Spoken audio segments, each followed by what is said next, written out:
Bonjour et bienvenue à l'émission Culture Active. Aujourd'hui, on se retrouve chez Gérald Musique pour rencontrer Maurice Richard, producteur de la série Hommage Rock sur la montagne. Il va nous présenter la programmation 2024.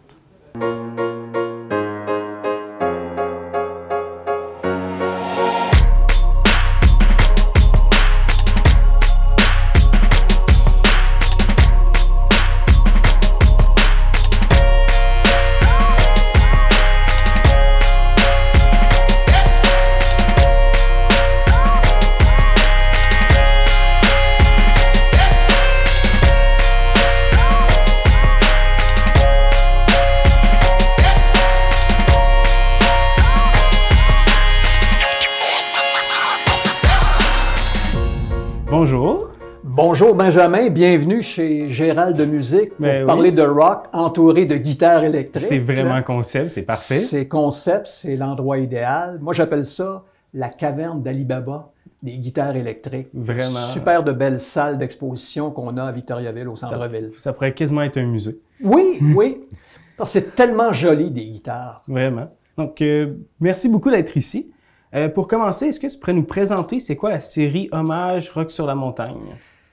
Le concept de la série Hommage Rock sur la montagne, je l'ai élaboré en 2017. Je trouvais que ça manquait de rock à Victoriaville et dans la région. Et j'ai donc mis en place cette idée d'une série Hommage dont le créneau musical serait la fin des années 60 jusqu'au début des années 80. Ce que moi j'appelle la glorieuse époque du rock, c'est mon slogan. Alors voilà. Et Rock sur la montagne, la première année, il y avait seulement 4 spectacles, mais à partir de la deuxième année, je suis passé à 5 spectacles par année. Et depuis, ça bouge pas. 2 spectacles au printemps, en avril et mai, et 3 spectacles à l'automne, en septembre, octobre et novembre. Donc, toujours les mêmes dates, toujours le samedi et toujours au pavillon du Mont-Arthabasca. OK. Et pourquoi justement le Mont-Arthabasca en particulier? Le Mont-Arthabasca, moi je suis originaire de Victoriaville. Je suis revenu dans le coin là, en 2012. Et puis, à l'époque, la montagne existait, la croix existait. Les gens qui se stationnent dans la côte à différentes heures du jour ou de la nuit, ça existait. Mais le bâtiment n'existait pas quand je vivais à Victoriaville. Et à mon retour à Victoriaville, en 2013, j'ai découvert l'endroit. Et puis moi, je produisais des spectacles lorsque je vivais à Montréal. J'ai passé 30 ans à Montréal. Et je me suis dit, Maurice, si un jour tu décides de recommencer à produire des spectacles, ça va être ici. Plusieurs raisons. D'abord, la salle du Mont-Arthabasca, la salle du pavillon Arthabasca, c'est une salle de 400 places. Et tout est là, c'est-à-dire qu'il y a une scène d'une très belle hauteur. Il y a aussi... il y a des équipements qui sont déjà sur place, même si je dois en louer à chacune de mes productions. Mais c'est surtout, c'est une salle qui a une âme. Oui. C'est une salle qui a une âme, puis ça me permet d'y aller avec une formule cabaret, qui, selon moi, est la meilleure formule pour des spectacles de type rock. Donc, c'est très convivial, c'est très festif. Puis un autre point, parce qu'il ne faut pas oublier que le pavillon Arthabasca, ça fait partie d'un site récréo-touristique et c'est probablement un attrait principal à Victoriaville.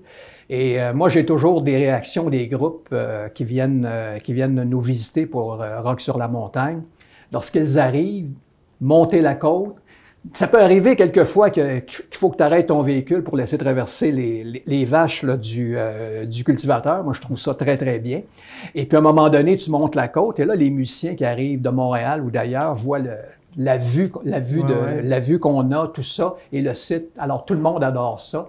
Fait que les gens arrivent, puis c'est merveilleux, le coup d'œil, autant pour les musiciens, comme j'ai mentionné, que pour les spectateurs, parce que j'attire quand même des gens de l'extérieur de Victoriaville et sa région. Alors, les gens arrivent, puis ils trouvent le site magnifique, puis en même temps, comme je te dis, la salle comme telle, en formule cabaret, ça crée une ambiance intime, festive, conviviale. Puis, j'irais jusqu'à dire, c'est une ambiance inégalée pour la présentation de spectacle. Alors, les gens qui ne connaissent pas l'endroit, si vous vivez l'expérience Rock sur la montagne une fois, je suis certain que vous allez revenir. Ah oui, c'est sûr.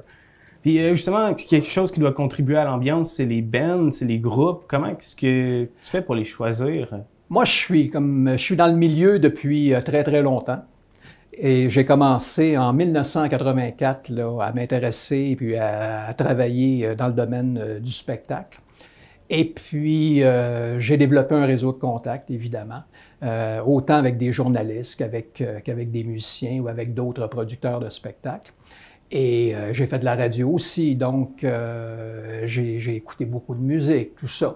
Alors moi, de la façon que je fonctionne, puis c'est certain qu'aujourd'hui, avec Internet, on a accès à plein d'informations et dans mon cas, évidemment, des vidéos promo pour voir un peu les performances des groupes, tout ça.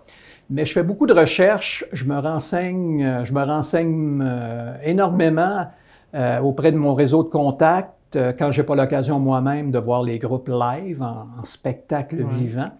Et puis, il faut pas oublier que j'ai un créneau musical et j'y tiens. C'est-à-dire que mon créneau musical, c'est à la fin des années 60 jusqu'au début des années 80, comme j'ai mentionné.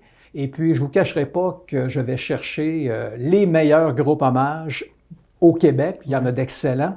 Et quand je réussis pas à trouver le groupe hommage que je veux au Québec, je peux toujours regarder du côté de l'Ontario, où là, du côté de l'Ontario, il y a vraiment là une tradition dans le domaine des groupes hommages. Il y en a beaucoup, beaucoup, beaucoup. Et justement, la programmation, à quoi qu'elle ressemble pour cette année? Hein? Cette année, on y va évidemment avec une diversité. Moi, j'appelle ça la diversité rock. Puis c'est important pour moi, la diversité rock. C'est certain que je pourrais y aller avec des valeurs sûres. Valeurs sûres, bon, du Styx, du CCR, du Supertramp. Ça, c'est des valeurs sûres. Je pourrais en présenter à chaque année, puis je remplirai à chaque année. Mais j'aime bien de la diversité pour aller chercher un public différent aussi. Parce que j'ai quand même un public fidèle. Comme je mentionnais, j'ai été le premier à présenter ce type de spectacle dès 2018. Donc, j'ai réussi à me bâtir une clientèle, un public fidèle. Mais c'est important pour moi de développer mon public. Alors, dans une programmation de 5 spectacles, j'y vais avec des valeurs sûres, évidemment, qui plaisent aux gens, mais aussi avec ce que moi j'appelle des cartes cachées pour justement attirer un autre type de public. Alors, cette année, au printemps, parlant de valeurs sûres, on y va avec Pink Floyd, qui est une valeur sûre.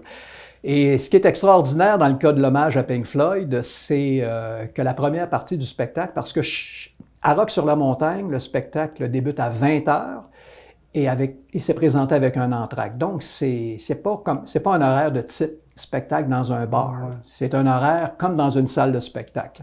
Alors, ça commence à 20h, entracte de 20 minutes, deuxième partie, puis ça se termine autour de 22h30. Et ça me permet de faire des choses différentes. Donc, pour le premier spectacle, pour le lancement de cette année, le 27 avril, avec l'hommage à Pink Floyd, à 20h, les premières notes que le public va entendre, ce seront les notes de l'album The Dark Side of the Moon, paru en 1973, qui a célébré ses 50 ans l'an dernier. Alors, on va souligner le 50e anniversaire de la sortie de cet album, l'un des plus grands albums de tous les temps. 3e album en termes de vente là, planétaire, après Thriller de Michael Jackson et Back in Black des AC/DC.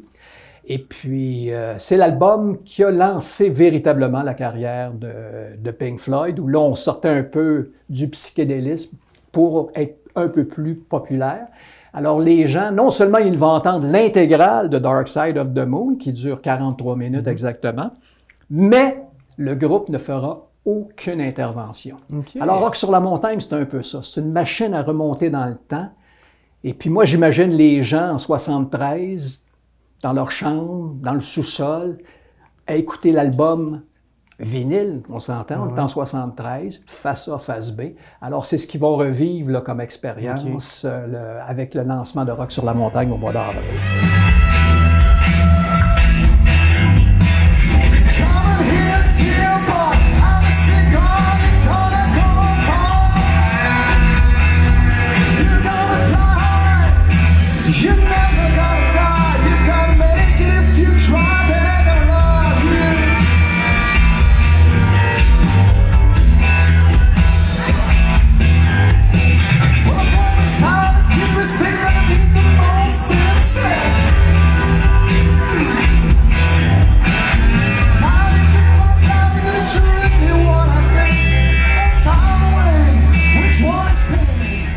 Ça, c'est une valeur sûre. C'est un spectacle qui devrait être présenté à guichet fermé. Je n'ai aucune crainte, c'est une formalité. Ça va être sale comble pour l'hommage à Pink Floyd.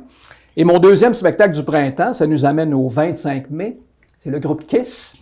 Kiss qui a mis un terme à sa carrière en décembre 2023, mais qui va être immortalisé par des avatars virtuels. Ouais. Alors, on aura un hommage à Kiss avec tout ce que ça comporte. Des costumes, les instruments, les mêmes instruments, les effets spéciaux. Et puis moi, je fais une pause durant l'été, puis à l'automne, je reviens avec 3 spectacles. Il va y avoir du blues rock avec Stevie Ray Vaughan, un hommage à Stevie Ray Vaughan. Ensuite, il va y avoir du rock classique avec un groupe qui fait Foreigner et Journey. Okay. Donc, c'est une espèce de 2 pour 1. Et puis, je termine ça avec Queen Flash, un hommage à Queen avec Johnny Zatilny, qui est un personnificateur de Freddie Mercury. I sit alone and watch your life, my only man, between it and everything I had to know, I heard it on my radio.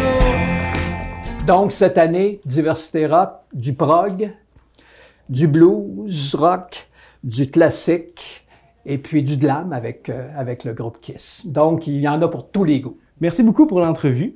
Peux-tu me rappeler comment on fait pour aller s'acheter des billets? Une série old school, je fonctionne old school, comme dans le bon vieux temps. Les gens viennent me rencontrer chez Gérald Musique le samedi seulement, entre 10h et 16h, au mois d'avril, au mois de mai. Et c'est moi qui est sur place pour les rencontrer, leur vendre des billets, répondre à leurs questions. Alors, c'est ici que ça se passe, mais il y a quand même possibilité de réserver des billets par courriel. Les gens vont au rocksurlamontagne.com. Ils peuvent nous envoyer un courriel avec un numéro de téléphone. Ça, c'est surtout pour les gens qui viennent de l'extérieur de Victoriaville et sa région, parce que j'ai des gens de Québec, de Montréal, la Rive-Sud, Rive-Nord de Montréal, Sherbrooke, Trois-Rivières. Donc, je ne demande pas à ces gens-là de venir me voir le samedi, à moins que ça leur tente. Mais sinon, c'est les possibilités. Chez Gérald de Musique le samedi, en avril et mai, et réservation par courriel pour les gens à l'extérieur de la région. C'est bon. Ben, merci beaucoup encore pour une fois pour l'entrevue et à la prochaine. Merci à toi, Benjamin, puis merci à la télé communautaire de m'avoir donné l'opportunité de vous parler de la série Rock sur la montagne. Ben, ça fait plaisir.